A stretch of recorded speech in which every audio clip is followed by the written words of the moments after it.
The stars looked different from the command deck of the Blood Talon. Commander Thrackmore stood before the massive viewing window, his scaled hands clasped behind his back. His yellow eyes focused on a small blue planet spinning peacefully in the darkness. Terra, Earth, a new world to conquer. Thrackmore was proud of his species. The Vraxil had ruled the galaxy for 3,000 years. They had crushed 847 civilizations. They were 9 feet tall, covered in armor-like scales that could stop bullets.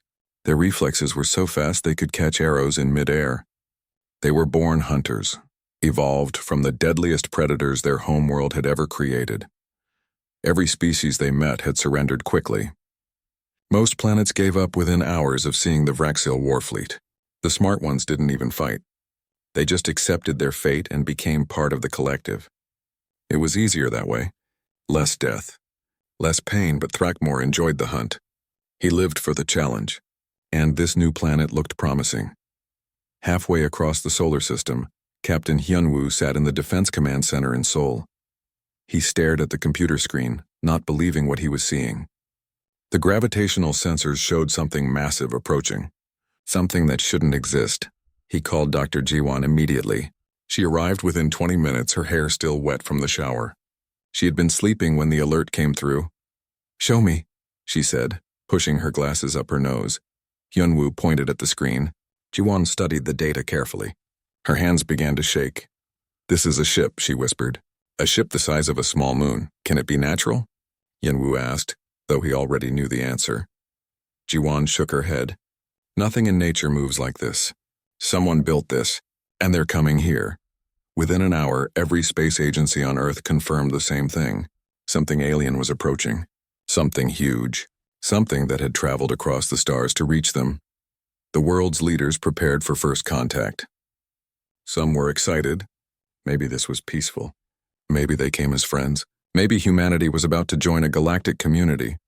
Those hopes died 72 hours later when the message arrived. Minho was working the night shift at the communications center when his computer exploded with activity. Every radio telescope on Earth received the same transmission simultaneously. He called his supervisor, but she told him to translate it himself. She sounded scared. The message was simple. The Vraxil introduced themselves as the rulers of this section of the galaxy. They explained that Earth now belonged to them. Humanity had 3 days to surrender. If they refused, the Vraxil would take the planet by force. Resistance would mean extinction. To prove they were serious, they attached videos. Minho watched with growing horror as alien soldiers destroyed cities on other worlds. Buildings collapsed. Fires burned. Bodies filled the streets. The Vraxil had done this hundreds of times before. They were very good at it.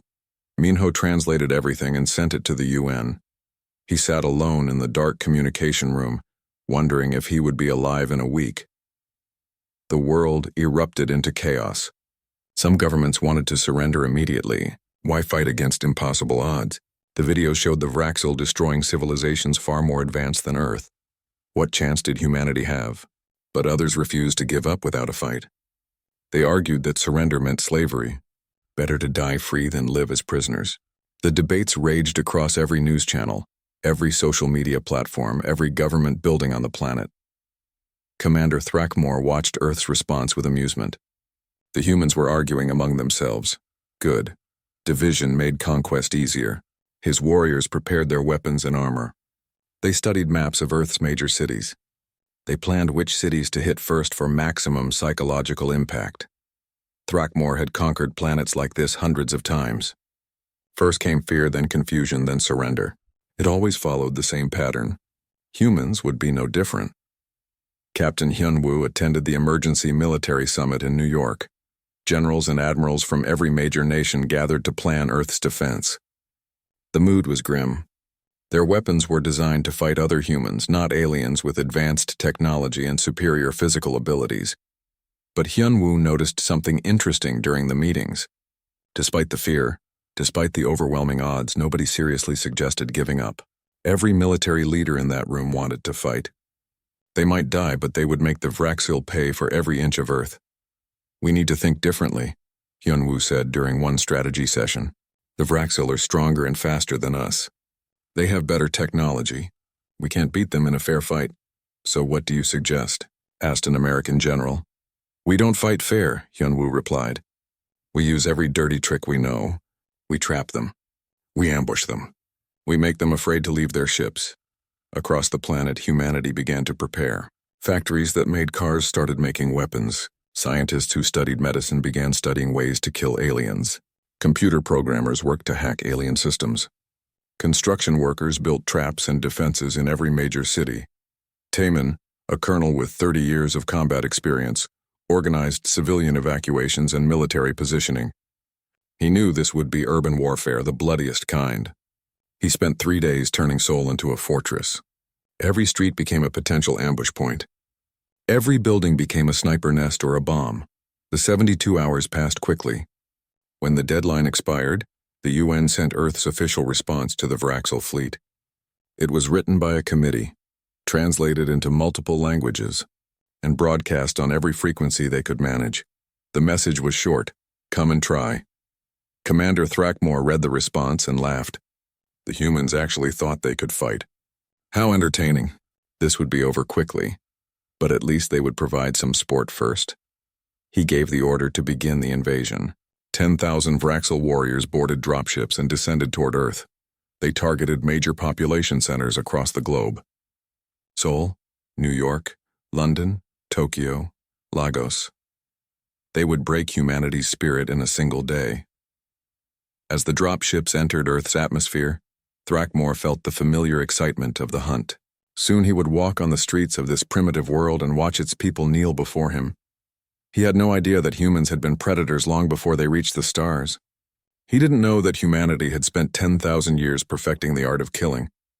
He couldn't imagine that the prey he was hunting was actually the most dangerous species his people had ever encountered. The Vraxel were about to learn a terrible lesson. Sometimes the scariest monsters don't look like monsters at all. Sometimes they look just like prey, right up until the moment they tear your throat out. The invasion of Earth had begun, and nothing in the galaxy would ever be the same. 48 hours before the first alien boots would touch Earth's soil, Colonel Taemin stood before a room full of world leaders and military commanders. The emergency summit had been called in an underground bunker beneath Geneva. Nobody trusted that the aliens couldn't intercept their communications anymore. Taemin had fought in 3 wars during his career. He understood violence in a way that most politicians never would. He knew what soldiers looked like when they were scared, when they were broken, and when they were ready to die for something bigger than themselves. The Vraxel think they're the greatest predators in the universe, Taemin said, his voice calm and steady. But they've never met us. They don't understand what we are. A French diplomat interrupted. What we are? We're outmatched in every way. Their soldiers are stronger, faster, and better armed than ours. Taemin smiled, but there was no warmth in it. Humans didn't climb to the top of the food chain by being the strongest. We did it by being the smartest, the most stubborn, and the most creative killers our planet ever produced. We're persistence hunters. We chase our prey until it collapses from exhaustion. We don't give up, ever. He pulled up a presentation on the screen behind him. Images of human history flashed past. Ancient hunters tracking mammoths across frozen tundra. Roman legions conquering half the known world. Medieval sieges that lasted years. Modern wars that killed millions. This is what we are, Taemin continued. We've been fighting and killing each other for 10,000 years. We've invented thousands of ways to destroy our enemies. The Vraxel conquered species that evolved from prey animals. They've never fought anyone like us. In another part of the bunker, Dr. Yoonji presented her research to a group of military psychologists. She specialized in combat stress and human behavior during warfare. Her findings would shape how Earth prepared for the invasion. Human neurochemistry during combat is unique, Yoonji explained, showing brain scans on her tablet. When we face extreme danger, our bodies flood with adrenaline and other chemicals. Our pain tolerance increases. Our strength increases. Our reaction time improves. We can fight with broken bones and keep going. Some soldiers report feeling no fear at all during combat. But more importantly, she continued, humans fight for abstract concepts. Other animals fight for survival or territory. We fight for ideas, for honor, for revenge, for people we've never even met. A human soldier will sacrifice themselves to save their unit. That kind of behavior is rare in nature.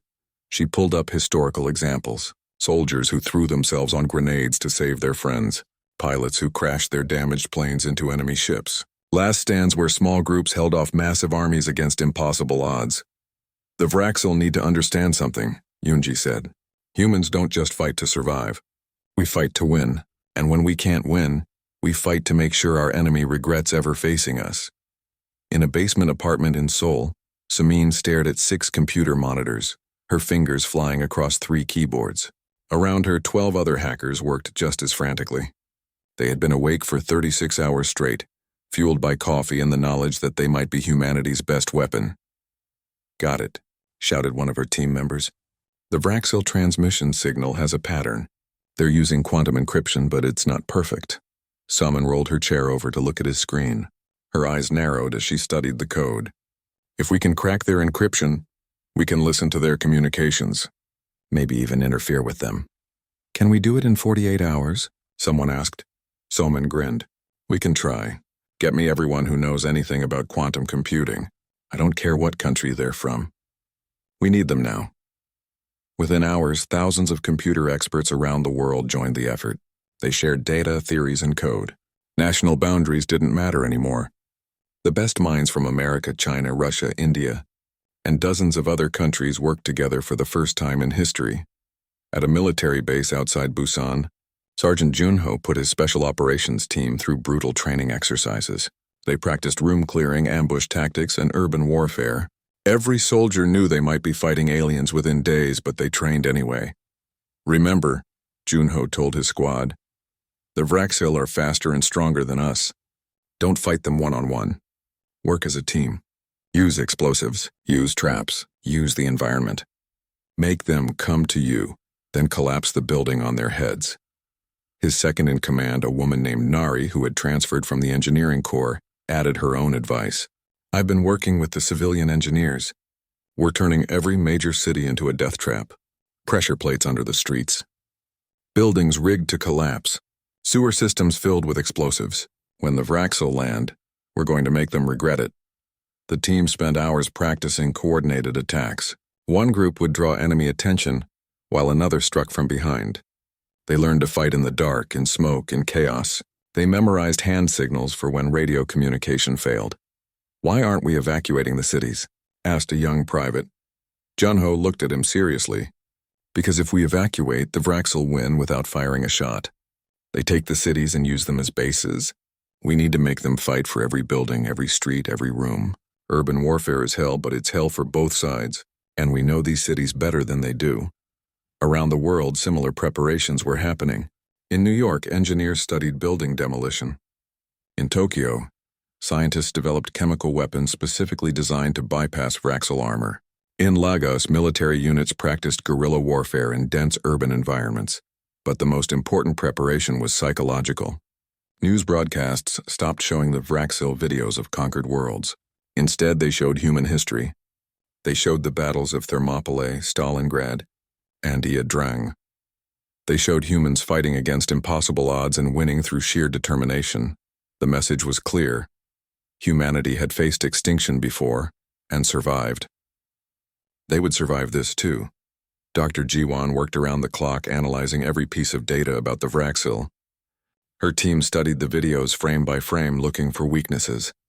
They analyzed the aliens' body language, their weapons, their tactics. "They move like pack hunters," Jiwan told Captain Hyun-woo during one of their briefings. "They coordinate attacks and support each other. But look here," she pointed at a specific frame. "When their commander falls, the others hesitate. They rely on a command structure. If we can disrupt that, we can create chaos." Hyun-woo nodded, making notes. Every piece of information was valuable. Every weakness could be exploited. As the hours ticked down, something remarkable happened across Earth. Fear transformed into determination. Panic gave way to preparation. The species that had split atoms, walked on the moon, and cured diseases decided they weren't going to surrender to anyone. In living rooms and bars, in churches and temples, in schools and offices, humans made a choice. They chose to fight. Not because they thought they would win, but because surrender meant losing everything that made them human. Minho, the young communications officer who had first translated the Vraxil message, volunteered for military service. He wasn't a soldier, but he wanted to help. Thousands of other civilians made the same choice. The final hours before invasion passed in a blur of activity. Soldiers moved into position. Civilians moved to shelters. Weapons were loaded. Traps were armed. Prayers were said. Commander Thrackmore and his fleet entered Earth's orbit. He looked down at the planet and saw a world about to become part of his empire. He saw victory. He saw glory. He didn't see 10 billion humans who had decided that death was better than slavery. He didn't see a species that had evolved to be the most successful predators their planet had ever created. He didn't see the trap he was walking into. The Vraxil dropships began their descent. And humanity, that strange species that cried over movies but invented nuclear weapons, that wrote poetry about love but built machines to kill millions, that species prepared to show the galaxy what real predators looked like. The 72 hours were up. The talking was done. Now came the blood. The first Vraxil dropship screamed through Earth's atmosphere like falling stars. Commander Thrackmore stood in the lead ship, watching through the viewport as Sol grew larger below. His warriors checked their weapons one final time. They wore full combat armor and carried plasma rifles that could punch through concrete. They looked invincible. The ships landed in the city center, their engines scorching the pavement. The rear doors opened with a hiss. Thrackmore stepped out first, his clawed feet touching human soil for the first time.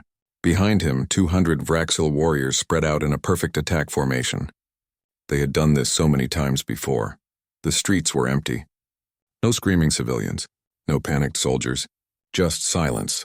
Thrackmore found it odd but not concerning. The humans were probably hiding. Smart prey always hid it first. His warriors would find them soon enough. Move forward, he commanded. Secure the government buildings. Capture any leaders you find alive.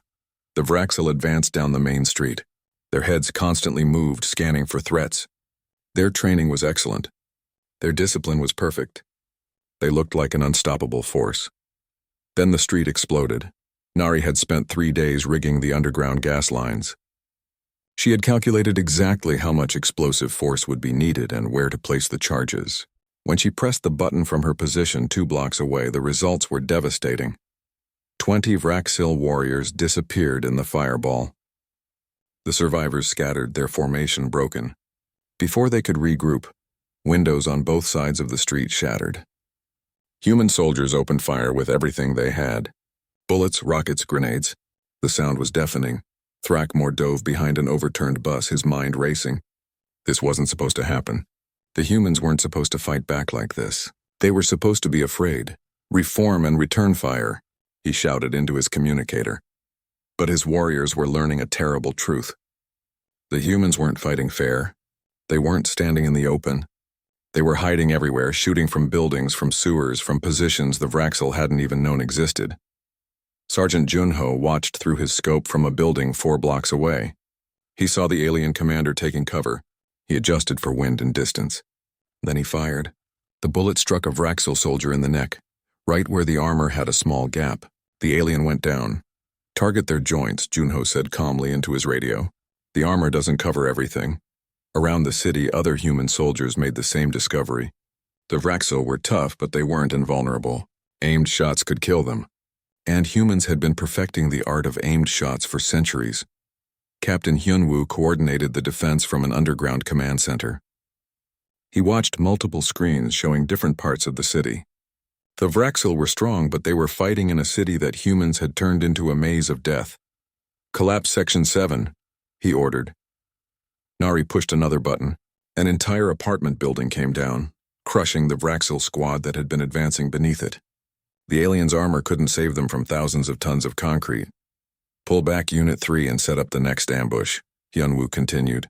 Don't let them adapt. Keep moving. Keep them confused. The Vraxil were experiencing something they had never felt before. They were used to overwhelming their enemies with superior force. But here every street was a kill zone. Every building was a fortress. Every shadow could hide death. Thrackmore tried to establish a defensive position, but the humans wouldn't let him. Every time his warriors stopped moving, explosives would detonate. Every time they advanced, they walked into ambushes. His communications officer reported similar situations in every other city under attack.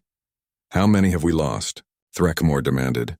3,000 warriors across all landing zones, came the reply. In the first hour, Thrackmore felt something he hadn't experienced in decades. Fear. They were losing. These primitive humans were killing his elite warriors faster than any enemy they had ever faced. In New York, a Vraxil squad cornered a group of human soldiers in an office building. They advanced confidently, their plasma rifles ready. Then the floor collapsed. The Vraxil fell through 3 stories and landed in a basement filled with burning oil. None survived. In Tokyo, human soldiers used the subway system to move unseen beneath the city. They would pop up behind Vraxil positions, attack, and then disappear again before reinforcements arrived. The aliens couldn't adapt fast enough. In Lagos, civilian volunteers threw homemade explosives from rooftops. They weren't soldiers, but they were fighters. And they were angry. Dr. Jiwon worked frantically in her lab. She had received samples of Vraxil blood from the battlefield. She studied it under a microscope, looking for anything useful. After 6 hours, she found something interesting. Their blood cells are vulnerable to certain frequencies of sound, she told Hyunwoo over the phone. I think we can weaponize this. How long? Hyunwoo asked. Give me 24 hours. You have 12. Across the world, humanity fought with a desperate fury that shocked the Vraxil. These weren't soldiers surrendering at the first sign of superior force. These were predators defending their territory. Every human fighter knew they might die, but they were determined to take aliens with them. Junho's special operations team captured a Vraxil warrior alive. The alien fought savagely, but a tranquilizer dart finally brought it down. They dragged it to an underground facility where Jiwon and her team were waiting. Be careful, Junho warned. Even unconscious, it's dangerous. Jiwon studied the alien's neural implants with fascination. All Vraxil warriors had them, linking them to their command network. She carefully extracted one of the devices and connected it to her computer. This is it, she whispered. This is how we can hurt them. In the hacker collective's headquarters, Soman had finally cracked the Vraxil encryption. She could now hear their communications. She listened to their commanders reporting casualties, calling for reinforcements, and expressing confusion about human tactics. They don't understand us, Soman told her team. They've never fought an enemy like this. Can we interfere with their communications? Someone asked. Soman grinned. Better. We can send them false information. We can make them think reinforcements are coming when they're not. We can send squads into traps. We can make them so confused they won't know what's real. She began typing furiously. Within minutes, false orders were being inserted into the Vraxil communication network. Squads were sent to positions where human ambushes waited. Supply drops were redirected to human-controlled areas. Chaos spread through the alien forces. By the end of the first day, the Vraxil had lost over 8,000 warriors. They had gained nothing. No strategic buildings. No government officials. No victory. Just bodies and burning wreckage. Commander Thrackmore sat in his temporary base, a seized parking garage that humans kept trying to blow up. He stared at the casualty reports in disbelief. In one day of fighting, he had lost more warriors than in the previous 10 campaigns combined. Pull back all forces, he finally ordered. Establish a defensive perimeter around the landing zones. We need to regroup and reassess. His second-in-command looked at him in shock. We're retreating? We're adapting, Thrackmore corrected. The humans are not what we expected, but pulling back proved just as deadly as advancing. Human soldiers followed the Vraxil every step of the way, attacking constantly. Snipers picked off stragglers. Explosives destroyed vehicles. Chemical weapons made the aliens sick and disoriented. The Vraxil finally reached their landing zones and formed defensive circles. They had secured small areas of Earth, but at a terrible cost, and the humans showed no signs of stopping. That night, Colonel Taman addressed the Global Military Command. His face was tired but determined. They're scared, he said simply. For the first time in their history, the Vraxil are fighting an enemy that won't quit. We've hurt them badly, but this isn't over. They still have orbital support. They still outnumber us. We need to keep the pressure on. Around the world, human forces prepared for day 2. They buried their dead, treated their wounded, and reloaded their weapons. The Vraxil were strong, but humans had proven something important. They could be beaten. In his makeshift headquarters, Thrackmore sent a message to the fleet orbiting above. Send reinforcements. Send everything we have. These humans are not prey. They're predators, and they're winning. The first day of the invasion had ended. The Vraxil had learned that humans were dangerous, but they hadn't learned the most important lesson yet. Humans didn't just fight to survive. They fought to destroy anyone who threatened them, and they were just getting started. 7 days had passed since the invasion began. Commander Thrackmore stared at his tactical display, watching his forces slowly bleed to death. The Vraxil fleet had committed 40% of their invasion army to Earth, nearly 100,000 warriors. In 1 week, they had lost 30,000 of them. The numbers kept getting worse. Every day brought new casualties. Every hour brought new reports of ambushes, traps, and disasters. The humans weren't just fighting back. They were learning faster than any species Thrackmore had ever encountered. On day 2, the Vraxil had adapted to human ambush tactics. By day 3, humans had invented new ones. On day 4, the Vraxil learned to avoid explosives in buildings. By day 5, humans started using chemical weapons that ate through their armor. On day 6, the Vraxil improved their armor. By day 7, humans had already figured out how to bypass the improvements. It was madness. It was impossible. But it was happening. Colonel Taman stood in the Global Command Center coordinating attacks across multiple continents. He had barely slept in a week, but his mind was sharp. He understood something crucial about this war. The Vraxil were better soldiers individually, but humans were better at war collectively. "We need to target their command structure," Taman said during a strategy meeting. "The Vraxil operate like a pack. They follow their leaders. If we kill the leaders, the others lose coordination. How do we identify their commanders?" asked a Chinese general. "They're the ones giving orders," Taman replied. "They're the ones standing in the back directing traffic. Doyen's team has been tracking them." Doyen was a special forces sniper, possibly the best in Korea. He had spent the last week studying Vraxil behavior patterns. He learned how they moved, how they communicated, how they organized, and then he started killing their commanders. His first kill came on day 3. A Vraxil officer was directing troops in central Seoul. Doyen was positioned on a rooftop 800 meters away. The shot was difficult, but he made it. The Vraxil commander dropped, and the squad below immediately lost cohesion. By day 7, Doyen had killed 17 Vraxil commanders. Each shot was carefully planned for maximum impact. He would kill a commander during a critical operation, causing chaos at the worst possible moment for the aliens. Other snipers around the world copied his tactics. The Vraxil command structure began to crumble. Junior officers tried to step up, but they lacked experience. The aliens started making mistakes. Fatal mistakes. Dr. Yunji's psychological warfare team had been working on something special. They had studied Vraxil neural implants and found a way to broadcast directly into their heads. Now they used it to terrorize the aliens. Every Vraxil warrior received the same message, repeated constantly. It showed human history, wars, battles, massacres, 10,000 years of humans killing each other with increasing efficiency.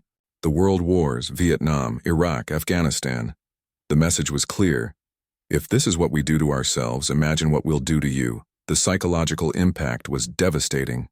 Vraxil warriors started having nightmares. They became jumpy, paranoid. They saw threats everywhere. Some refused to leave their defensive positions. The humans had weaponized fear itself. Soman and her hacker team had spent the week perfecting their infiltration of the Vraxil network. Now they could do more than just listen. They could control it. False orders flowed through the alien communication system like poison. Unit 7. Advance to coordinates XYZ for immediate support. The Vraxil would advance, only to find a trap. Supply drop incoming at location Alpha. Human forces would be waiting to seize the supplies. Retreat to secondary position Beta. The secondary position didn't exist, leaving the Vraxil confused and vulnerable.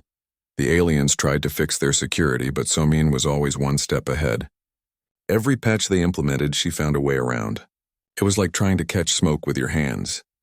Captain Hyunwoo coordinated the first major human counteroffensive on day 7. Instead of just defending, human forces attacked simultaneously across 12 different fronts. The Vraxil, already confused and demoralized, struggled to respond. In Seoul, Sergeant Junho's team led an assault on a Vraxil stronghold. They didn't use conventional tactics. Instead, they flooded the building with a sleeping gas that Dr. Jiwon had developed specifically to work on Vraxil biology. When the aliens passed out, human soldiers moved in and secured the position without firing a shot. Similar attacks happened around the world. In New York, humans used sonic weapons tuned to frequencies that disrupted Vraxil neural implants.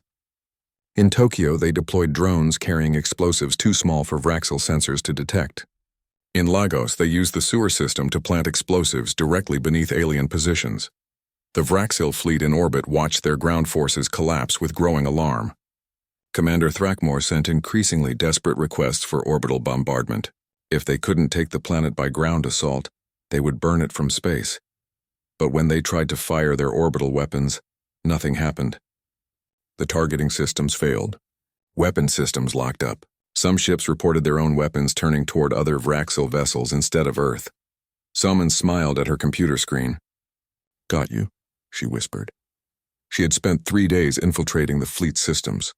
Now she had partial control over their weapons. Not enough to fire them at will, but enough to prevent them from firing at Earth. The Vraxil fleet was effectively neutralized. Commander Thrackmore received the news with numb horror. His ground forces were being destroyed. His fleet was compromised, and the humans showed no signs of stopping. "How?" he asked his technical officer. "How did they infiltrate our system so quickly?" The officer had no good answer. "They're using quantum computing techniques we've never encountered. Their approach is completely different from any species we've seen. They think differently." Yuna was a fighter pilot before the invasion. Now she flew a modified aircraft equipped with captured Vraxil technology. Human engineers had spent the week reverse engineering alien weapons and adapting them for human use. The result was a hybrid fighter that combined human creativity with alien power. She led a squadron of 12 similar aircraft into space. It was humanity's first counterattack beyond the atmosphere. The mission was simple but dangerous: disable as many Vraxil ships as possible. The battle was brutal. The Vraxil still had functioning point defense systems and fighter craft.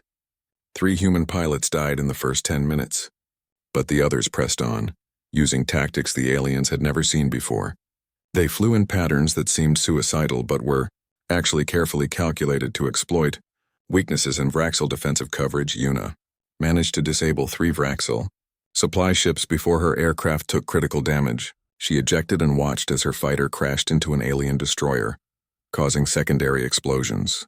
She hoped the emergency beacon in her suit would guide recovery teams to her.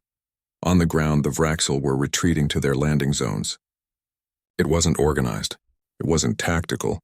It was pure survival instinct. Thousands of alien warriors fled from human forces that seemed to be everywhere at once. But retreating proved just as deadly as fighting. Human soldiers had spent the week mining every route the Vraxil might use. Remote-controlled drones followed the aliens, calling in artillery strikes. Snipers picked them off one by one. It was a massacre.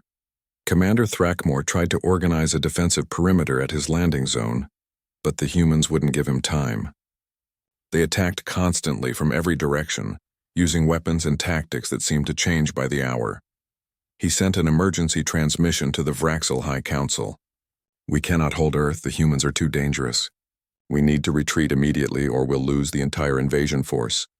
The response took 3 hours. When it came, it was simple. "You may withdraw. The Council acknowledges that Earth is not a viable target for conquest." Thrackmore wanted to feel relief, but first he needed to survive long enough to leave. He ordered all Vraxil forces to fall back to their ships and prepare for immediate departure. But Captain Hyunwoo had anticipated this. Human forces surrounded every Vraxil landing zone. They didn't attack directly. They just waited, weapons ready, watching the aliens try to escape. "Let them see us," Hyunwoo ordered. "Let them know we could kill them all right now if we wanted to, but also let them know we're choosing to let them leave." This time, the message was clear. Humanity was showing mercy, but it was a warrior's mercy. The kind that says, "You fought, you lost, now go home and tell everyone what happens to those who attack Earth." The Vraxil boarded their ships under the watchful eyes of human forces. Some were wounded. All were traumatized. They had come to Earth as conquerors and were leaving as defeated soldiers. Commander Thrackmore was the last to board. He turned and looked at the human soldiers surrounding his position. They stood silently, weapons lowered but ready. He saw Captain Hyunwoo among them, watching him calmly. For the first time in his life, Thrackmore understood what it meant to be prey. These humans had hunted his kind across their planet. They had studied the Vraxil, learned their weaknesses, and exploited them ruthlessly. They had turned the tables completely. The Vraxil ships lifted off from Earth.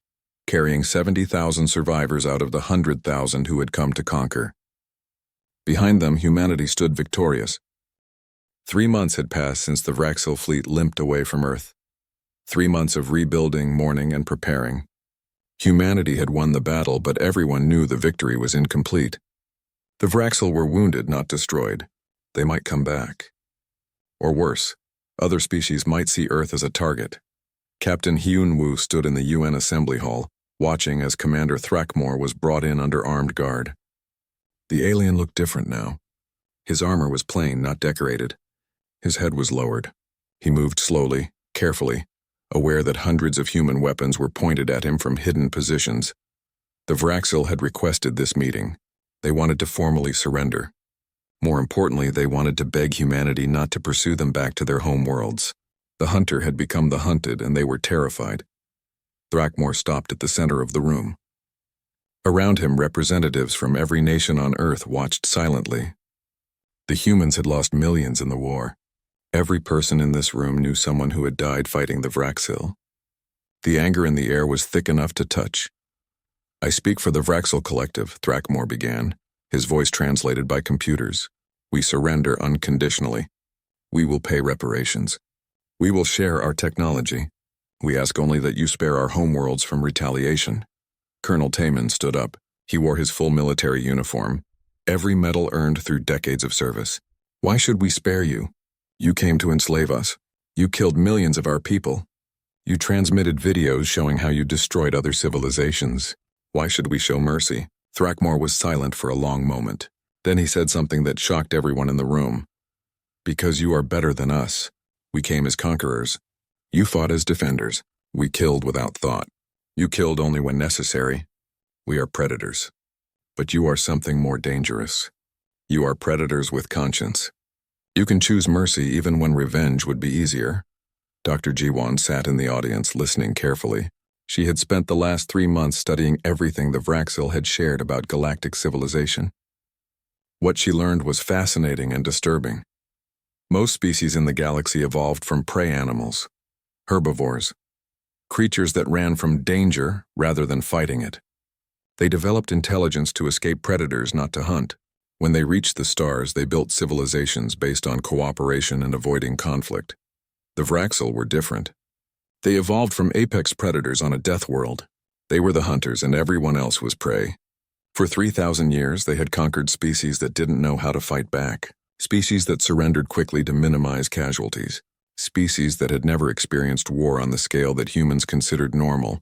Then they met Earth, a planet where apex predators had evolved intelligence not to escape danger, but to become better killers, where every major civilization had military history spanning thousands of years, where people wrote poetry about peace but built weapons to end worlds.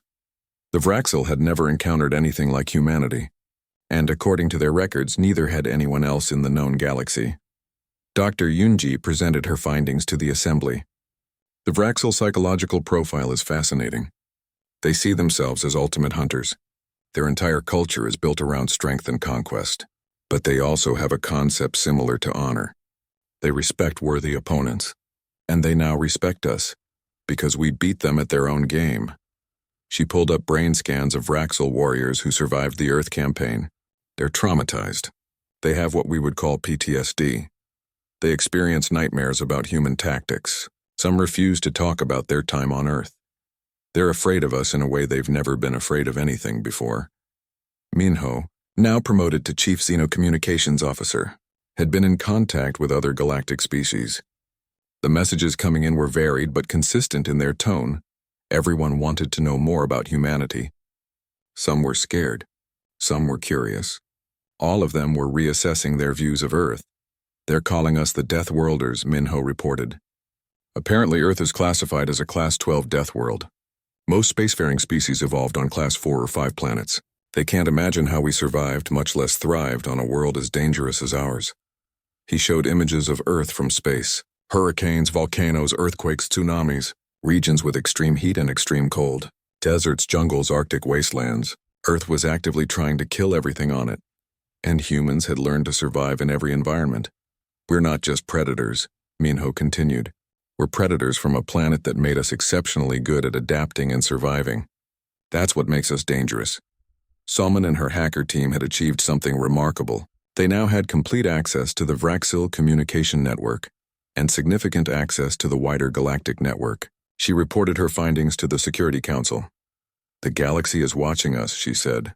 "Every major civilization is monitoring Earth. They want to see what we'll do next.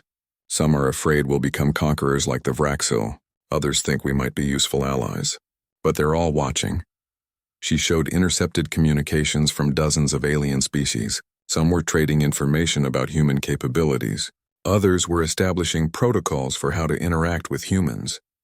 A few were suggesting that Earth should be quarantined for galactic safety.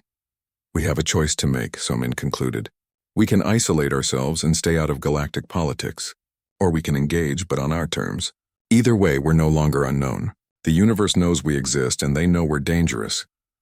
Sergeant Junho attended the assembly as a representative of the ground forces that had fought the Vraxil directly. When it was his turn to speak, he kept it simple. "We didn't start this war. We didn't want it. But we finished it. The Vraxil learned that humans don't surrender easily. I think that's a lesson the rest of the galaxy needs to understand too. We're willing to be friends. We're willing to trade and cooperate. But if anyone else tries what the Vraxil tried, they'll get the same response." The assembly voted on Earth's response to the Vraxil surrender. The debate was long and emotional.